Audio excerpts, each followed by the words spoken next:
Welcome to Jerusalem.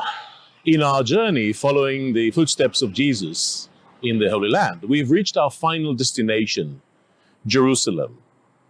Now, to be precise, we're not yet in Jerusalem. We're on the Mount of Olives. The Mount of Olives is a ridge which separates Jerusalem on one hand and the desert on the other hand. And you can now see behind me the Judean desert where we spent so much time before.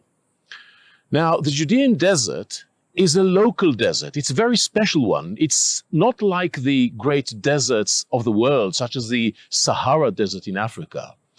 It is a desert which was created because of the Mount of Olives. Clouds coming packed with water come from the sea, from the west, up to here. Here it rains, but once the clouds go beyond the ridge, down to the desert, they do not have enough water, and therefore this area remains dry. Now, the Mount of Olives is not just a mountain ridge. It is also a liminal concept. It has a concept of limit embedded into it. It is the limit, it is the border between the desert and the inhabited area, Jerusalem itself. It is also the limit or the boundary between death and life. It is also the limit between the ordinary people and the outcasts, the criminals, the prophets, the monks in the Byzantine era. If you do not belong to the ordinary society, you go to the Judean desert. If you flee from some danger, you go to the desert. So the desert, or to be specific, the Judean desert behind my back, is the backyard of Jerusalem. But our main question is, of course, what is the significance of the Mount of Olives in the history of Christianity? What does archaeology, tradition tell us about this ridge? Well, to answer that question, we must first explore the significance of the Mount of Olives in Judaism of the Second Temple period. Because remember, Jesus is a Jew. Let's go to explore the Mount of Olives.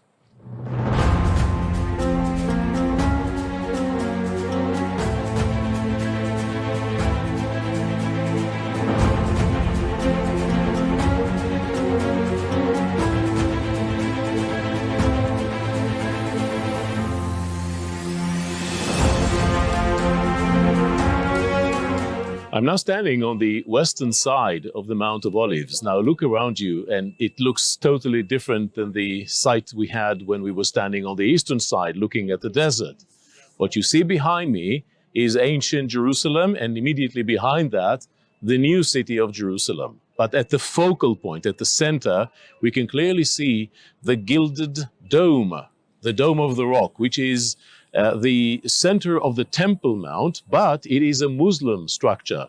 Back in the time of Jesus, this would be the place where the temple of the Jews would be standing. And that brings us back to the question of the importance of the Mount of Olives to the Jews in antiquity and later. The Mount of Olives is mentioned already in the Bible several times. The first time it is mentioned is in the time of King David. And then we hear about King David fleeing Jerusalem from his son, the rebel Absalom, and he's crossing the Mount of Olives, weeping, crying on his way to exile until he returns to take the city.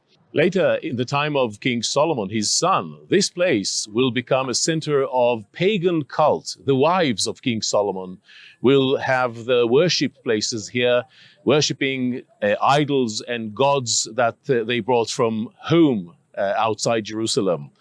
Most importantly, in the Second Temple period, the Mount of Olives will be connected directly to the daily rite at the temple, to the daily life of Jews in Jerusalem and in the Holy Land.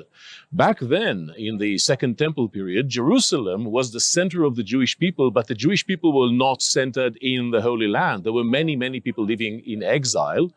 And of course, the main problem would be back then How do you announce the new month? How do you announce the date of the festivities, of the holidays? And the idea was quite simple. When the holiday approaches, when the beginning of the new month approached, and that dictates the date of the holidays on that month, they would light signals, fire signals on the top of Mount of Olives, and through a chain of subsequent mountains, the signal will be delivered to the rest of the Jewish world. So this is actually a connecting concept in the Mount of Olives. We earlier spoke about the mountain being a division, a limit, a border between life and death, between the nomadic tribes in the desert and the cities on the western side. Now we can see that in the Second Temple period, the Mount of Olives is a connecting concept. It is a connection between the Jewish people in Jerusalem and the rest of the Jewish world abroad.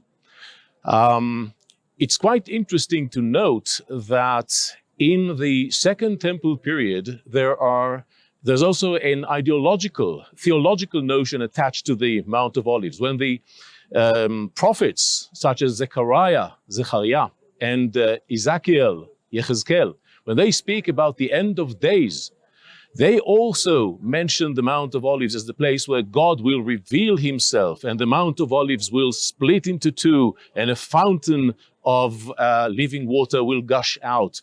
So the Mount of Olives is deeply connected also in Jewish theology to the concept of end of days, of redemption. However, and that's quite interesting, until medieval times, until much later than the Second Temple period, no Jewish source mentions the Mount of Olives as the place of resurrection. That's quite interesting, because today, the main concept perhaps in the messianic concept of Judaism about the Mount of Olives is the idea that in the end of days, indeed, people will resurrect on the Mount of Olives. This is the place of resurrection. That idea did not exist, as far as we can tell, in the Second Temple period. Certainly not in the time of Jesus. So this is something we should note. So we've discussed the importance of the Mount of Olives in Judaism in the Second Temple period, in the time of Jesus. But what is the significance of this place in Christianity in later years? Let us explore that too.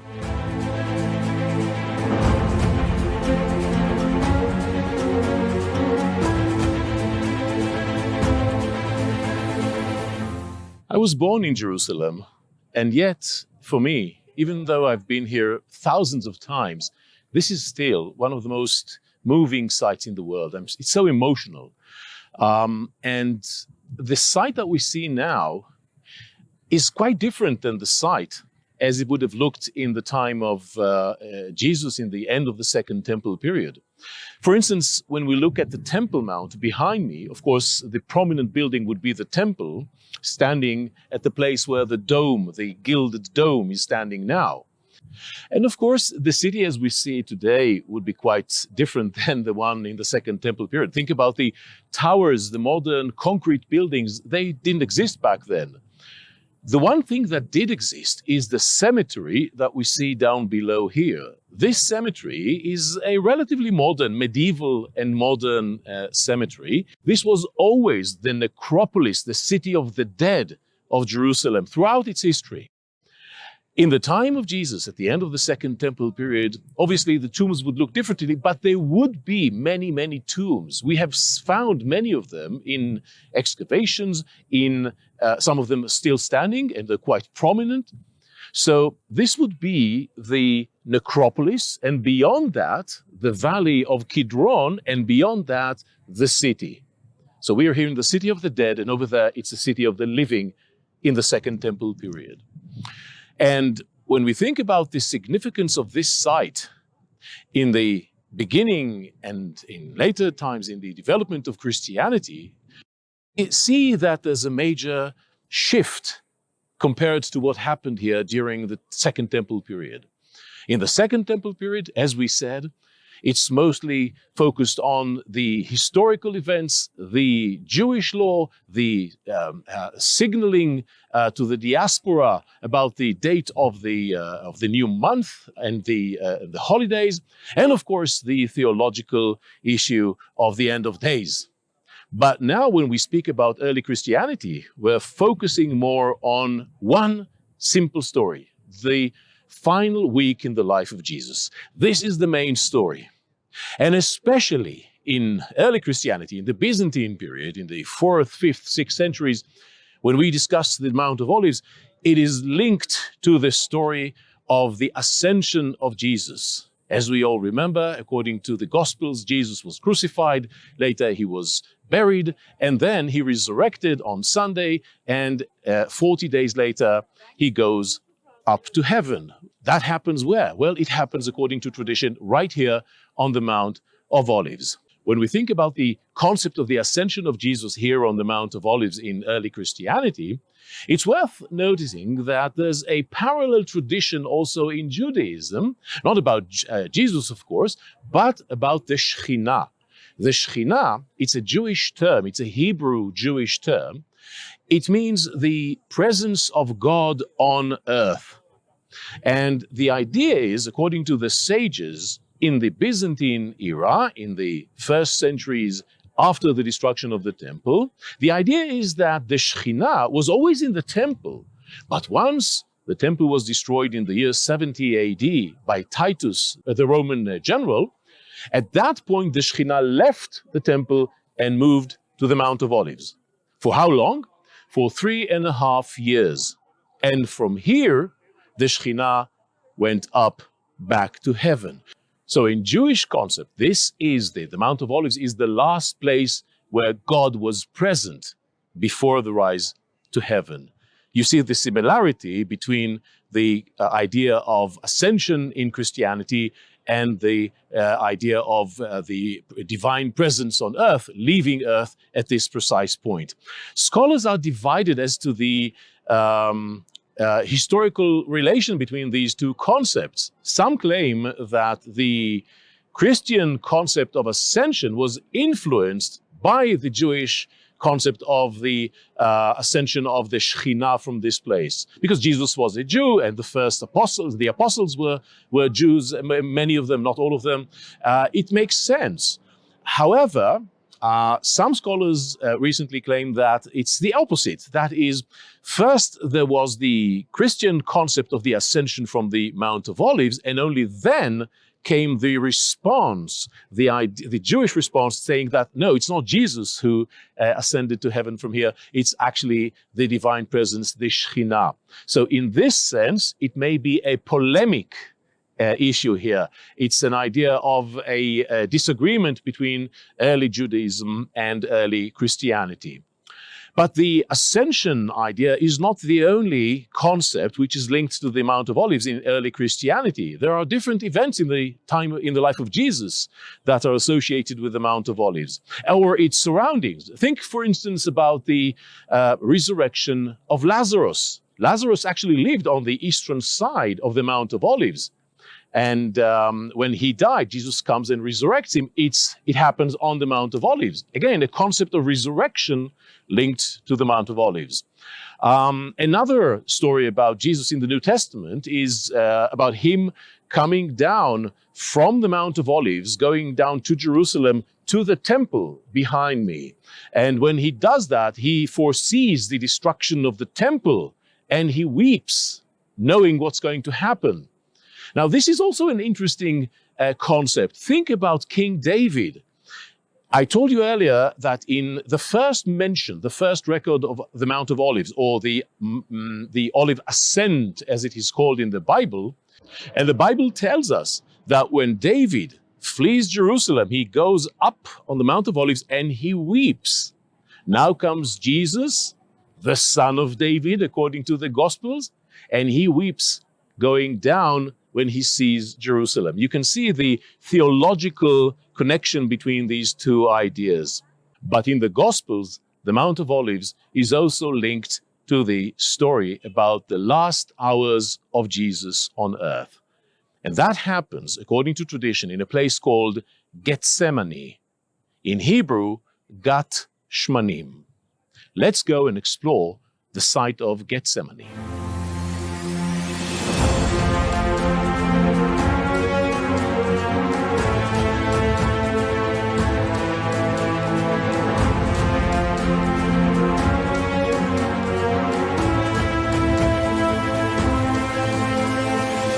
I'm here at a place called Gethsemane, at the foot of the Mount of Olives, next to the valley of Kidron, and not too far from the Temple Mount.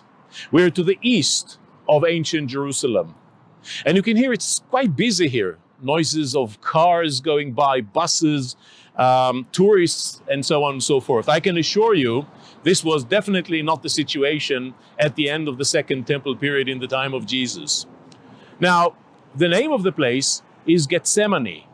And the question is, what exactly does it mean? In Hebrew, Gethsemane is Gat Shmanim. What is Gat? Gat is a place where one produces wine. So it's a wine press. What is Shmanim? Shemen in Hebrew means oil. Okay, so that's olive press. But wait a second. The combination Gat Shmanim cannot exist actually, because it means nothing. It's either olive press or a wine press. So we have a problem here. Problem is that we find this term in the New Testament, in the Gospels. And there we have it in Greek, which is the international language spoken back then by almost everyone in the Middle East. So when we reconstruct the term from Greek to Hebrew, we get something that doesn't make sense. So maybe we misread it. Maybe we misconstrued it. Maybe Gethsemane in Greek doesn't mean Gat Shmanim, but rather Gad Shmanim. Now, I know it sounds very similar for those of you who do not speak Hebrew, but Gad Shmanim means something totally different. Gad Shmanim means the bank of the oil. Bank, not in the sense of a bank where you get your money, bank in the sense of a valley that has two banks. Okay, so this is the deepest part of the valley. We have the one bank here, another bank here, the bank of the oil. What does it mean? The place where we have oil. But wait a second, do we have oil in nature? Of course not. It means probably the place where olive trees grow. Now that makes sense, as indeed this place is known as, in the Bible, as the ascent of the olives, already in the time of David, as we've mentioned earlier. And indeed, till this day, there are so many olive trees in this region, and you can see some of them, they're not that old, but they're over here in front of us in the valley of Kidron. Mentioning that, the question, of course, would be, what else do we have here from the time of the Second Temple? Are there any archaeological remains? Well, yes, of course there are, and quite a lot. For instance, if you look over there to the south, you can clearly see the famous tomb of Absalom, a tomb which is definitely from the Second Temple period in the valley of Kidron. There are other tombs there too. The tombs we see down below here belong to the Franciscans, the Catholics here in Jerusalem. But an excavation conducted here a couple of years ago found something quite interesting, a Jewish ritual bath, or a mikveh, as it is known in Hebrew. A mikveh is a ritual bath used by Jews, even today, to purify themselves. So what we have here is clear evidence of tombs, burials from the Second Temple period, and of a ritual bath, a Jewish ritual bath from that period, from the end of the Second Temple period, from the time of Jesus. Inside the area of the church, we will see some more interesting things. So let's go there and explore what's in Gethsemane Church.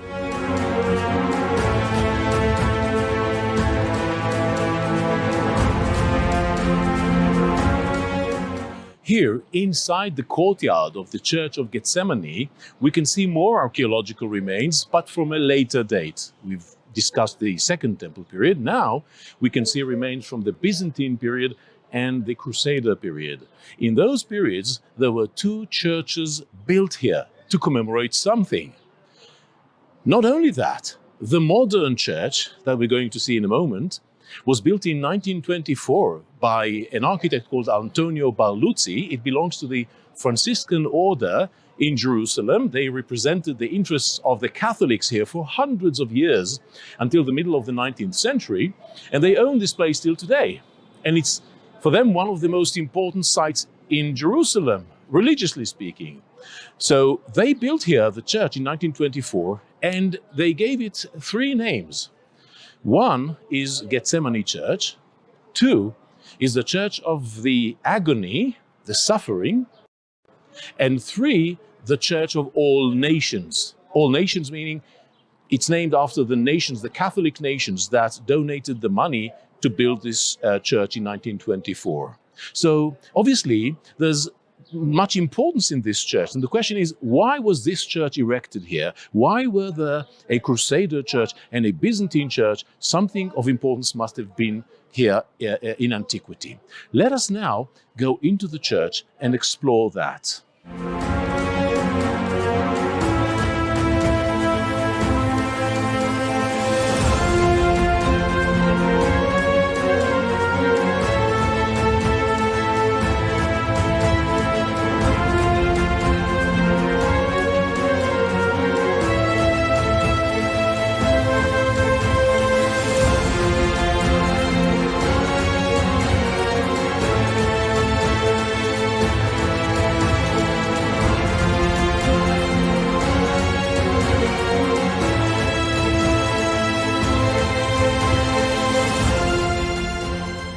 I'm now inside the Church of Gethsemane, or the Church of Agony. And this is the place where we can finally answer the question, what is the significance of this place in the history of Christianity? Well, the answer actually lies directly ahead of you if you look at the apse, the great painted niche at the rear of the church. It faces east. And on it, you can see a huge, colorful picture showing a man leaning on bedrock. He looks like he's in a mood of prayer. This is Jesus. And this is the story of Jesus in Gethsemane. That story is told in the Gospels, where we read that immediately after the Last Supper, Jesus, who knows that he is going to be betrayed by Judas Iscariot, now goes with his disciples to a place called Gethsemane, which is identified by tradition with this place, at least since the Byzantine era. When he stands here, it's night already. He prays here, and he asks his disciple to remain with him, to pray with him, to stay awake. But they can't, and they fall asleep. He remains alone, agonizing, suffering, knowing what's going to happen, knowing that the crucifixion and death are near. He actually sweats large drops of blood, according to the Gospels. And suddenly, the Roman guardians, the slaves of the high priest, they all come, following Judas Iscariot, who comes to Jesus, hugs him, and kisses him. This is the signal that he is the man they should arrest. Jesus is arrested, and he's now taken to his trial and to his crucifixion. That scene, by the way, can be seen on the right-hand side apse. You can see there the slaves of the high priest and the Roman soldiers approaching Jesus, and Judas is about to kiss him and turn him over to the Romans. The design of this church was done by an architect. I mentioned him earlier. His name is Antonio Barluzzi. He built and designed many buildings of the Franciscans in the Holy Land. But there's something special I'd like to show you, which you can actually see when you visit this church. Come with me.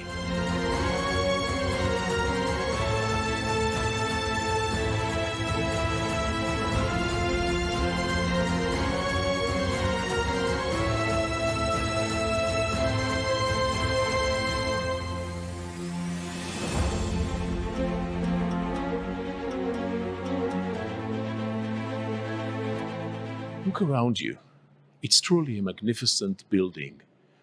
The architecture here reflects the basic design of a basilica. That is a large hall divided into three parts. The main part, the nave, is slightly broader and higher, and the aisles are smaller and less broad than the middle nave. The general feel, the atmosphere here is a bit stressed, I'd say. It's stressful. You almost feel the agony. And the architect used a very simple method to achieve that. The church is not lit properly. There's not enough light. This is to reflect the idea that we're in the night and Jesus is now praying on the rock that is exposed in front of the main apse. So you have the sense of night here, of contemplation, prayer. And if you look at the floor, you'll see something interesting. The floor is actually in a design that follows Byzantine patterns. Why is that? Well, you may think perhaps because Barluzzi wanted to connect himself to the idea of the first churches in the Middle East, which is fine. It's probably also true. But there's more to it. Because when you move a little bit back, you will see here a little window in the floor. And next to it, another one. And there's more. What are these windows doing here? If you look carefully inside, you can clearly see the same pattern of the mosaic floor inside the window. The idea is very simple. What you see here is a Byzantine mosaic floor belonging to the original church that was built here in the Byzantine era. Now, when Barluzzi designed this building, he didn't know he's going to find this. So he designed a basilica, he designed the building with another type of floor, and suddenly, lo and behold, they found this floor. So what he did is two things. Firstly, he changed the entire orientation of the church so that it would fit, it would sit on the lines of the Byzantine church, so as to stress the continuity between the past, the Christian past, and the Christian present. And in addition, he imitated the style of the original mosaics in the new mosaics. In this, he achieved, as I said, the continuity between ancient and modern Christianity in this beautiful church.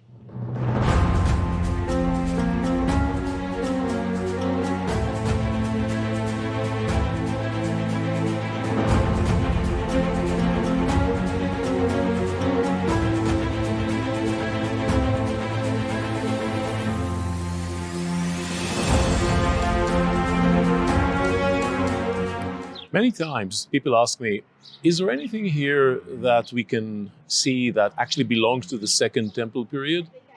My simple answer is, of course, the bedrock. It never changes, right? But there's more to it. Local tradition says that the trees that we see here, right behind my back, are olive trees, perhaps already from the time of Jesus. Is this possible? Well, I'll tell you that it is almost impossible to date olive trees. But we have one method that could be of assistance, and this is the estimation of the thickness of the olive tree. The older the olive tree is, the thicker it is. The younger it is, the narrower it is. This is a general rule, I think, one can accept. And judging by the size of these trees, and some of them do look very, very old, judging by the size, they're about 500 to maybe 800 years old, according to different estimates. But they're certainly not 2,000 years old. So unfortunately, these trees are quite late in comparison to the date of the stories of Jesus that are 2,000 years old. The trees here are mentioned for the first time in written sources about 500 years ago. So the historical records indeed fit the botanical estimate that they are about 500 to 800 years old and probably not beyond that.